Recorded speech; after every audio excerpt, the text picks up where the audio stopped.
The race for governor in Virginia is down to the wire with just days to go before voters head to the polls. A new poll from Fox News shows Republican businessman Glenn Youngkin is leading former Governor Terry McAuliffe by 8 points among likely voters. This tight race could shed some light on the political direction of the entire country ahead of next year's midterms. So with more on this, we want to bring in Peter Galuszka. He's a freelance journalist in Virginia. Thanks for joining us, Peter. So that poll is actually suggesting something a little bit different than what other polls have been suggesting, but most polls have been basically razor-thin neck and neck, which I have been told is not out of the ordinary for Virginia.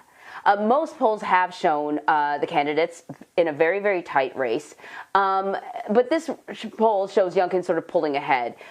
If this poll is accurate, what's behind the surge, do you think?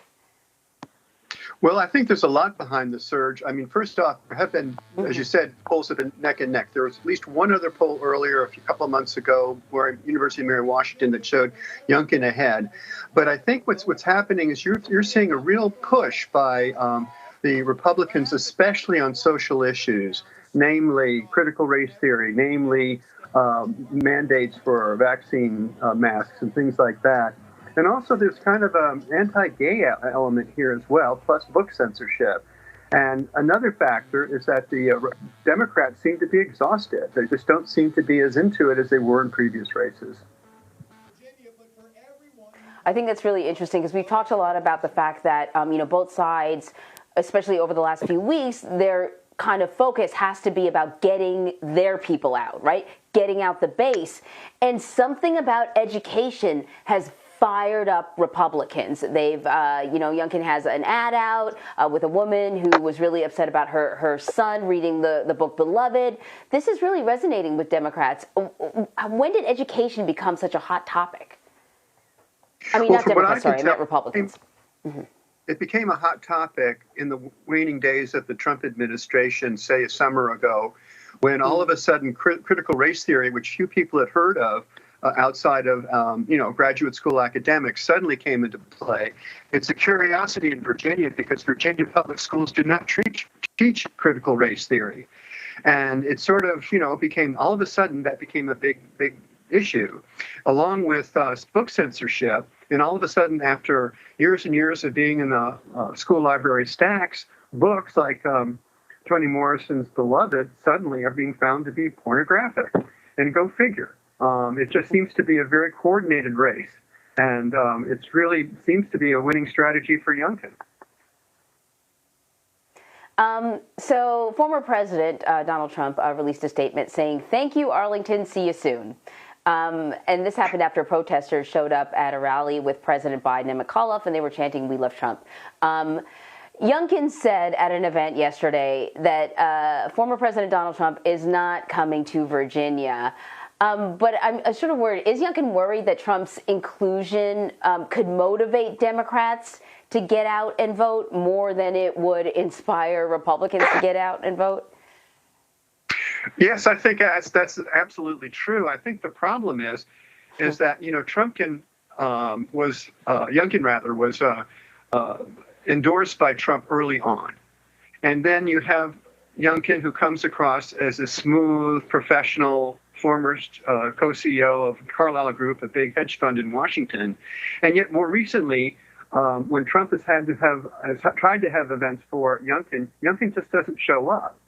And so it's kind of a weird thing, and yet Trump keeps on going on trying to support him. So Youngkin is trying to walk a very fine line between mobilizing the Trump base, but at the same time not turning off, say, educated suburban voters. Mm-hmm. So, there are these sort of culture war issues, critical race theory and all that sort of stuff. And then there are like the real sort of brass tack issues, right? Like jobs. It's another issue that's really important to Virginians. How is that playing a role in this race? Well, I think that Youngkin is coming from the position that ever since when he was governor before, McAuliffe has actually lost jobs. And then it depends on which economist you listen to. Yes, jobs were lost, obviously, during the pandemic. But a number of those jobs, according to some economists, have actually come back. They're not back to where they were, say, before February of 2020, but they are coming back. And Youngkin is trying to say that Virginia has probably among the worst business climates in the United States, and yet this July, CNBC came out saying it has the best business climate. So go figure. I do think that in many ways, McAuliffe is running as an incumbent because he did create some jobs. And now Youngkin is trying to say he didn't.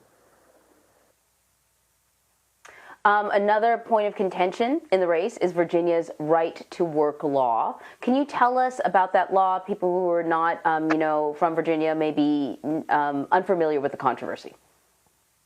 Right. Right to work has been around for decades. And what it is basically, it means that if you're a worker, and there's a union, you can't be forced to join the union.